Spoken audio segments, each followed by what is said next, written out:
มัดท้องเครื่องไว้เรียบร้อยครับแล้วมาโดนแข้งอีกแข้งหนึ่งครับเดินเข้าหาครับนี่ครับขวาครับโอ้ยาวๆเลยครับแล้วแน่นด้วยนะครับจังหวะสาดไปแต่ละแข้งครับมีดักเตะดักทีบแล้วก็หมัดซ้ายครับพยายามเดินลุยเข้ามาครับเอาคืนได้ไม่ได้ขยับเข้ามาจับได้แล้วแหมยังต่อยคืนไม่โดนครับยีนเนืองนี่มาประเภทขอทีเดียวครับขอทีเดียวก็เสียวได้ครับแม่เพชรนรินทร์นี่ประเภทฝีมือเริ่มจะโดนโอ้โหเริ่มจะบวกกันแล้วนะครับซ้ายของยีนเนืองครับน่าสนใจครับหมัดโอ้โหแต่ว่าแข้งนี่ครับโอ้แข้งนี่นาบเข้าลำตัวโอ้โดนแต่ละแข้งครับไม่ทราบว่าแกสะเทือนหรือเปล่าครับเจอหมัดซ้ายด้วยแข้งขวาขึ้นไปครับแข้งขวาเป็นอาวุธหลักเลยนะครับของเพชรนรินทร์นะครับแล้วก็มีอย่างอื่นที่เพิ่มเติมเข้ามาครับขวาเป็นหลักแล้วก็ที่เหลือนี่แบบความหลากหลายครับเยยินเนืองเตะซ้ายเพชรนรินทร์เตะขวาครับเยยินเนืองเตะซ้ายเพชรนรินทร์ยังไงเจอแข้งซ้ายของเยยินเนืองมาอีกครับแม่ก็เป็นฝ่ายเดินตัดเวทีเข้าหาครับแต่ว่ายังไม่มีลูกหนักที่จะหยุดทางด้านเพชรนรินทร์ได้เลยครับเพชรนรินทร์เนี่ยค่อนข้างพริ้วครับโชว์สายตาแล้วนี่ครับแม่จะโยนเข่าครับเสียหลักไปลุยต่อครับยีนเนืองไม่มีเกียร์ถอยแล้วนะครับมวยพม่าคนนี้ประเภทลำหนักเดี๋ยวดูว่าหนักถูกเวลาหรือเปล่านี่ครับมาแล้วครับแม่แข้งซ้ายอีกทีแม่เกมมาเริ่มจะต่อติดมากยิ่งขึ้นนะครับเยยินเนืองครับต้นนี่ทำเป้าไม่ค่อยเจอครับตอนนี้เริ่มจะมีได้บ้างนะครับหมดยกที่1ครับยกแรกนี่เห็นอาวุธแล้วนะครับเดี๋ยวดูยก2ว่าจะมีนับมีน็อกหรือไม่ขยับเข้าไปครับ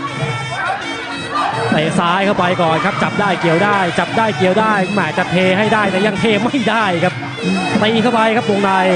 โอ้คู่นี้เห็นทั้งนอกเห็นทั้งในครับยกแรกเน้นแข้งครับยกนี้มาเริ่มเดินเบียดติดตัวครับมาต่อยคืนครับโอ้ไม่ใครก็ใครแล้วครับแบบนี้ครับแต่อยู่ที่ว่า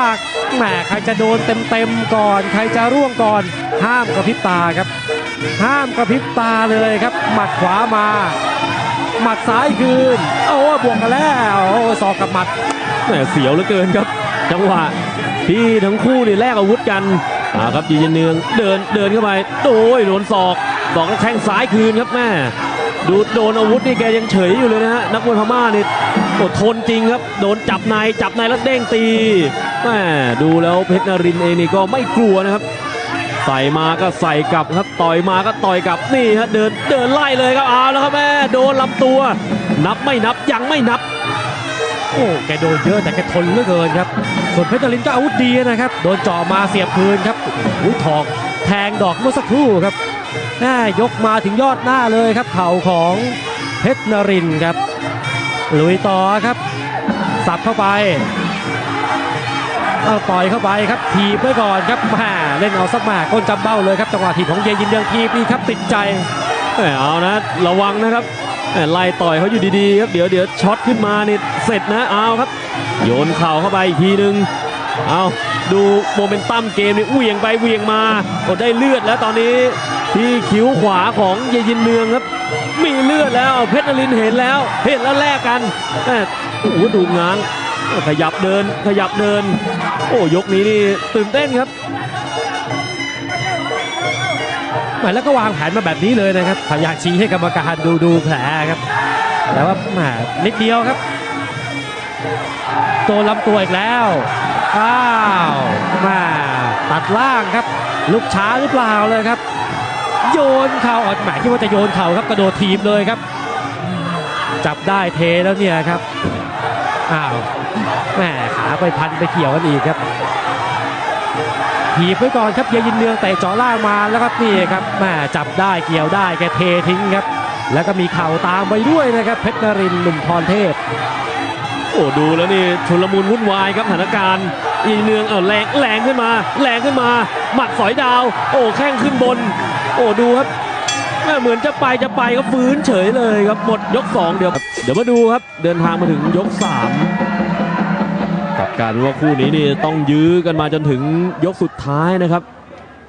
สำหรับการชกของนักชกไทยกับนักชกเมียนมาลุยเลยครับยกสุดท้ายยก3เอาครับหมัดมา ตีเข้าไปครับวงในครับตีเข้าไปเด้งเข้าไป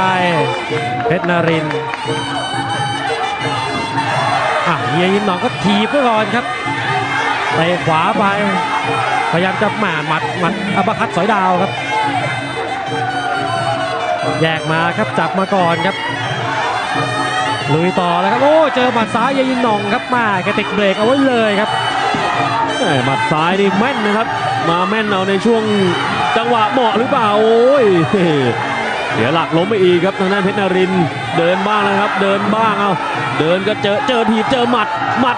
เซครับโอ้เรียบร้อยแบบนี้กรรมการต้องนับเลยครับโอ้ต้องนับเลยแม่ดูอาการไม่ดีตั้งแต่ในช่วงปลายยก2ครับพอมาถึงยกสุดท้ายนี่เยยินหน่องครับแม่นจริงๆครับหมัดโอ้เรียบร้อยเลยครับโอ้กรรมการอรุณโบกมือดีกว่าครับแล้วก็ผู้ชนะครับเยยินหน่องครับยกแรกนี่ทำท่าไม่ดีแล้วนะฮะแล้วก็ปลายยก2ต้นยก2นี่ก็เกือบแย่โอ้มาได้ในจังหวะที่เหมาะสมครับโอ้แฟนคลับนี่มาเพียบเลย ก็เดี๋ยวดูครับว่าจะเลื่อนลอยตามมันเยจอซัวหรือเปล่านะฮะภาพช้าครับจังหวะหมัด 1-2 ครับหมัดซ้ายเนี่ยครับแล้วก็ขวาครับพยายามอัปคัตพยายามสอยดาวครับนี่ครับโอ้โดนเข้าไปเซทลาเลยนะครับหมัดซ้ายหมัดขวาครับก่อนหน้านี้ก็แหมโดนมาหลายขนาดเหมือนกันนะครับต้นนี่ดีกว่านะครับแข้งขวาของเพชรนรินทร์นะครับแต่ว่าหลังจากนั้นครับยก2ยก3เนี่ยครับเยยินหน่องพยายามเร่งเครื่องขึ้นมาครับต้นนี่เยยินหน่องเองก็โดนเยอะเหมือนกันนะครับแต่ว่าทนได้ครับแล้วท้ายสุดครับความอดทนก็เป็นผลนะครับในยกที่3ครับพลิกกลับมาชนะได้ครับเดี๋ยวเชิญบนเวทีแล้วครับอย่างเป็นทางการกับโค้ชจิ๊บครับและผลการตัดสินนะครับ The winner by technical knockout white corner เยยินเนือง from Myanmar เอาครับสุดท้ายก็เป็นนักชกเมียนมาที่เป็นฝ่าย